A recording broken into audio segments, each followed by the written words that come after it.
Morning students. आज हम नया चैप्टर स्टार्ट करने जा रहे हैं, चैप्टर 4 संधारित्र तथा परावैद्युत। जो परावैद्युत है ये तो आप फर्स्ट चैप्टर में ही पढ़ चुके होंगे। जो अचालक होते हैं या कुचालक होते हैं उनको ही हम परावैद्युत कहते हैं, जैसे कि कांच, लकड़ी, मोम, ठीक है। ये सब क्या है, परावैद्युत हैं, जो कि एक प्रकार से माध्यम के रूप में हम इनको प्रयोग में लाने वाले हैं, ठीक है। अब आते ही संधारित्र, जो चैप्टर में नाम है उससे पहले हम पढ़ेंगे वैद्युत धारिता। तो जो नया टॉपिक है, आप इसमें स्टार्टिंग का फर्स्ट टॉपिक है वैद्युत धारिता। धारिता वर्ड आपने आयतन के रूप में भी सुना होगा, यानी धारण करने की क्षमता, ठीक है। तो इसमें वैद्युत धारिता का क्या मतलब होगा, यानी वैद्युत को धारण करने की क्षमता। वैद्युत यानी आवेश, आवेश को धारण करने की क्षमता, यानी कितनी मात्रा में आवेश अंदर किसी भी चालक के अंदर समायोजित हो सकता है या संग्रहित हो सकता है, इकट्ठा हो सकता है, ठीक है।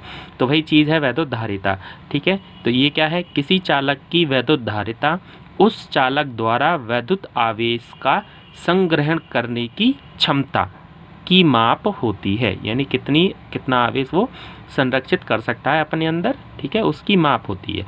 जब किसी चालक को आवेश दिया जाता है तो उसका विभव बढ़ता है, अर्थात चालक को दिया आवेश Q उसके विभव V में वृद्धि के अनुक्रमानुपाती होता है। जितना आवेश दोगे उतना ही उसका विभव, चालक का विभव बढ़ता चला जाएगा, ठीक है।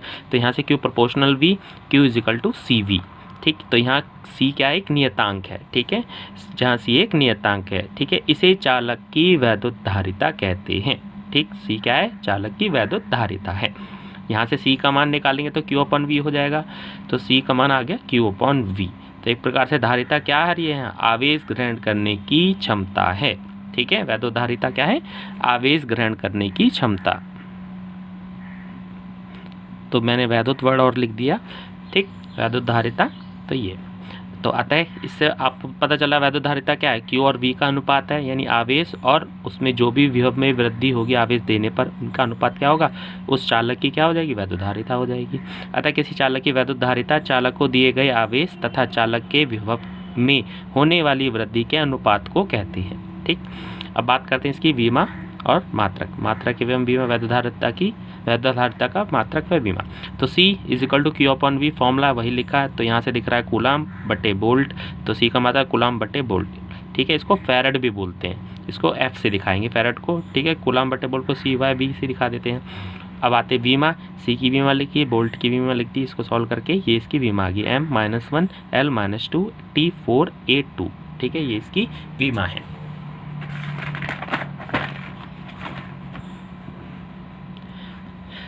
विलगित गोलीय चालक की धारिता, ठीक है। यहाँ एक गोलीय चालक है, ठीक है, जिसको प्लस Q आवेश दे दिया है, जो कि इसकी सतह पर, बाहरी सतह पर एक समान रूप से फैल जाता है, ठीक है। इसकी त्रिज्या हमने A मान लेंगे, ठीक है। तो इसके कारण आपको इसकी धारिता निकालनी होगी, वैद्युत धारिता, ठीक है, जो कि गोलीय चालक है, ठीक। तो मान लिया A त्रिज्या को कोई गोलीय चालक प्लस Q आवेश से आवेशित किया जाता है, ठीक है। A त्रिज्या का कोई गोलीय चालक ले लिया जिसको प्लस Q आवेश दे दिया, ठीक। मान लिया A त्रिज्या का कोई गोलीय चालक प्लस Q आवेश से आवेशित किया जाता है, जो कि इसके बाहरी पृष्ठ पर एक समान रूप से फैल जाता है। तब गोलीय चालक के पृष्ठ पर वैद्युत विभव, तो वैद्युत विभव क्या होगा, एक बिंदु आवेश के कारण उत्पन्न वैद्युत विभव जैसा ही होगा, ठीक। तो हमने क्या किया, V इक्वल 1/4 क्या Q जितनी दूरी, यानी उसकी त्रिज्या ले लेंगे तो A जो कि वोल्ट में आएगा। और क्या आप जानते हो क्या होता है, माध्यम का परावैद्युतांक, के माध्यम का परावैद्युतांक है। यदि गोलीय चालक की धारिता C है तो अभी कुछ देर पहले पढ़ा C equal to Q/V, V हमने निकाल ही दिया, V का मान रखा, तो V का मान रख दिया, यहाँ से Q कैंसिल हो गया, ठीक। तो ये वैल्यू ऊपर आ जाएगी, A भी ऊपर आ जाएगा, तो क्या बन गया, C इक्वल टू 4πk∁A, ठीक। तो ये क्या है, वैद्युत धारिता का फॉर्मूला आ गया, वो भी किसी माध्यम में। अगर वायु निर्वात होगा तो K को 1 रख देंगे, ठीक है। तो यहाँ से दिख रहा है ये तो कांस्टेंट है, तो C प्रोपोर्शनल आ गया A, यानी जितनी ज़्यादा त्रिज्या होगी उतनी ही उसकी धारिता होगी, यानी आवेश को धारण करने की क्षमता। यानी जितनी ज़्यादा त्रिज्या बड़ी कर दोगे तो उतना ही ज़्यादा बड़ा सरफेस हो जाएगा, तो उतना ही आवेश ग्रहण कर पाएगा ये, तो उसकी धारिता बढ़ जाएगी। यानी त्रिज्या बढ़ने पर किसी गोलीय चालक की, ठीक है, जो आवेश धारण करने की क्षमता है वो बढ़ जाएगी, ठीक है, यानी वैद्युत धारिता बढ़ जाएगी, ठीक।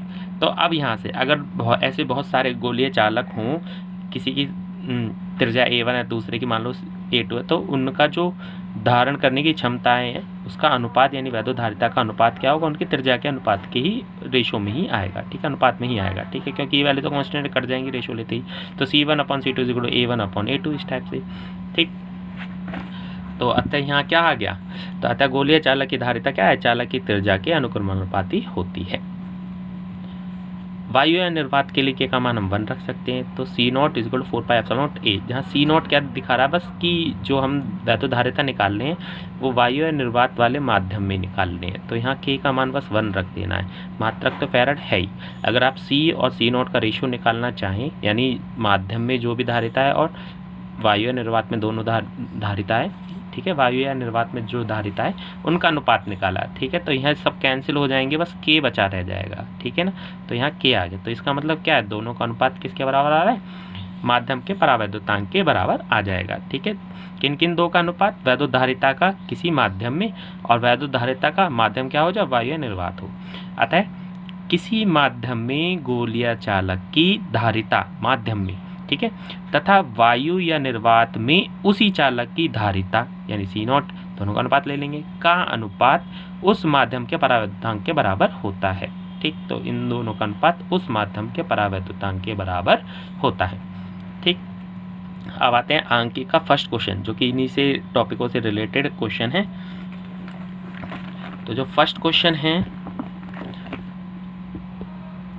ये, पारे की 27 एक समान बूंदों में प्रत्येक को 10 वोल्ट के विभव तक आवेशित किया गया है। तो पारे की 27 बूंदें हैं और हर एक पर विभव दे दिया आपको 10 वोल्ट। यदि इन बूंदों को मिलाकर एक बड़ी बूंद बनाई जाए, यानी 27 की 27 बूंदों को मिलाकर एक बड़ी बूंद बना दी गई है, तो बड़ी बूंद पर कितना विभव होगा, तो बड़ी बूंद पर कितना विभव है वो हमें निकालना है। तो हमने इसके लिए क्या करें, एक तो 27 बूंदें हैं उन सबको दिखा देंगे। मान लो सॉल्यूशन यहाँ है, ये बहुत सारी बूंदें कितनी हैं, 27 बूंदें हैं, ठीक। और इन सबको मिला के एक बड़ी बूंद मैंने वो यहाँ दिखा दी, पारे की बड़ी बूंद, और ये पारे की 27 बूंदें।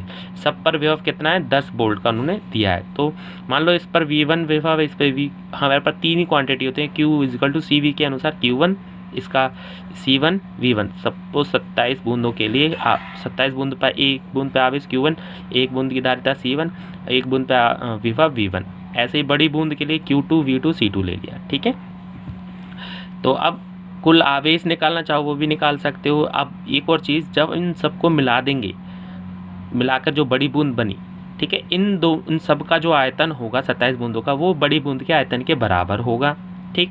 और इन सब पे जितना भी आवेश है उनको सबको जोड़ दें तो इस दूसरी बड़ी बूंद पर जो भी आवेश होगा उसके बराबर आ जाएगा, क्योंकि इस पर जो भी आवेश हो किसके बराबर होगा, इन सब के आवेशों के योग के बराबर होगा, ठीक।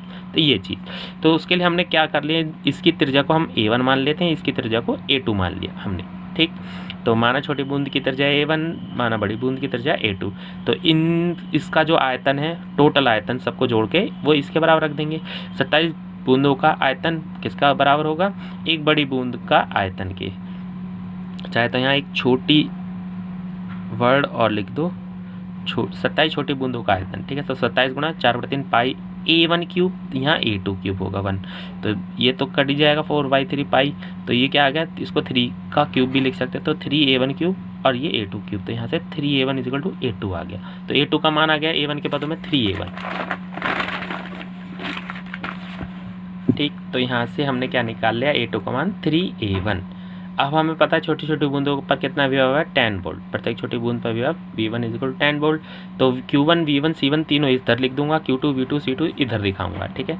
तो V1 10, C1 फॉर्मूला लगाया 4πε0, त्रिज्या थी A1। Q = CV फॉर्मूले से CV हमें पता है, तो Q1 = C1 V1, दोनों के मान रखे, ठीक है। तो 4πε0 A1 V1 का चाहे तो मान रखना चाहो रख सकते हैं, या फाइनली बाद में रख देंगे, ठीक। तो ये मान आ गया। अब यहाँ Q2 V2 C2 के लिए V2 हमें निकालना है, क्वेश्चन में पूछा गया है। C2 फॉर्मूला लगा दिया 4πε0 A2, और A2 अभी रिलेशन है 3A1 के बराबर, ठीक है। तो हमने A2 का मान रख दिया 3A1, ठीक। Q2 हमें पता नहीं, Q2 वैसे हम जानते हैं कि 27 सभी बूंदों का जो आवेश होगा, ठीक है, वो बड़ी बूंद पर भी आ जाएगा उतना ही। तो 27 गुणा एक बूंद का आवेश, ठीक है। तो I1 बूंद पर आवेश अभी अभी हमने निकाला, ये रहा, तो ये मान यहाँ रख दिया, ठीक, ये रख दिया 4πε0 A1 V1 27 से गुणा है, ठीक। तो ये मान आ गया। अब आते हैं इसके V2 पर, क्योंकि Q = CV होता है तो V2 = हम क्या लिख दें, Q2/C2, तो या फिर लिख सकते हैं Q2 = C2V2, Q2 = C2V2। तो यहाँ से V2 का मान निकालेंगे तो V2 क्या आ जाएगा, बड़ी बूंद पे V2 = Q2/C2। तो Q2 निकाल लिया हमने, C2 भी निकाल लिया, दोनों का अनुपात मान रख दिए, तो ये वैल्यू कैंसिल हो जाएगी, ठीक है। A1 से A1 3 से इसे काट देंगे तो 9V1, ठीक। तो V1 का मान हमें दे रखा था 10 रखा, ये रहा 10, ठीक। तो 10 रख दिया तो 90 वोल्ट, तो ये इसका आंसर हो गया, ठीक।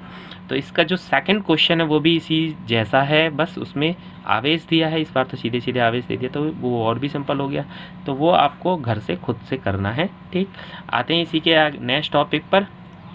जो नेक्स्ट टॉपिक है वो है आवेशित चालक की वैद्युत स्थितिज ऊर्जा, या स्थितिज ऊर्जा भी बोल सकते हो केवल, ठीक है। तो कोई भी आवेशित चालक है, अगर आप उसको आवेश दोगे तो आवेश से क्या होगा, आवेश देने पर जैसे जैसे आवेश देते जाओगे तो उस पर आवेश आता जाएगा, और अगला आवेश देने के लिए क्या होगा, दोनों आवेशों के बीच में प्रतिकर्षण होगा। तो प्रतिकर्षण के विरुद्ध आवेश दे रहे हो आप, तो उसके लिए आपको कार्य करना पड़ेगा, ठीक है ना।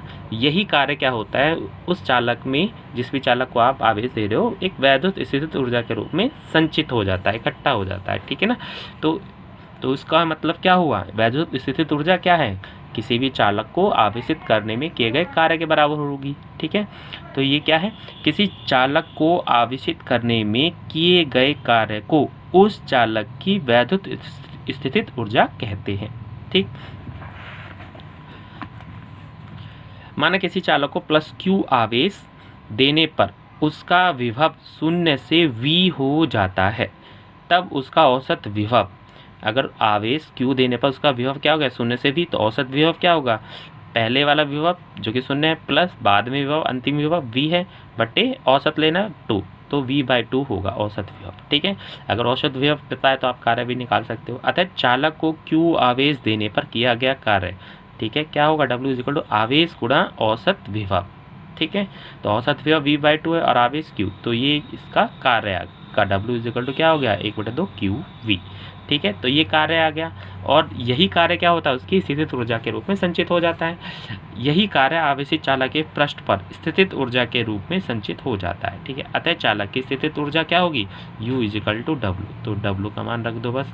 तो U स्थितिज ऊर्जा का फॉर्मूला आ गया जूल में, ठीक है ना। अब यहाँ Q और V ये दो मान हमें लिखने हैं किसके फॉर्मूले से, Q = CV फॉर्मूले से। तो Q = CV से हम Q का मान रख देंगे, और इसी फॉर्मूले से अगर V का मान निकालें तो V = Q/C। तो एक बार Q का मान रखेंगे और एक बार V का मान रख देंगे, तो दो और नए फॉर्मूले हम बना सकते हैं। तो ये दो नए फॉर्मूले बन गए, ठीक है। तो यहाँ से CV रखते ही तो V बन गया, तो V² हो गया।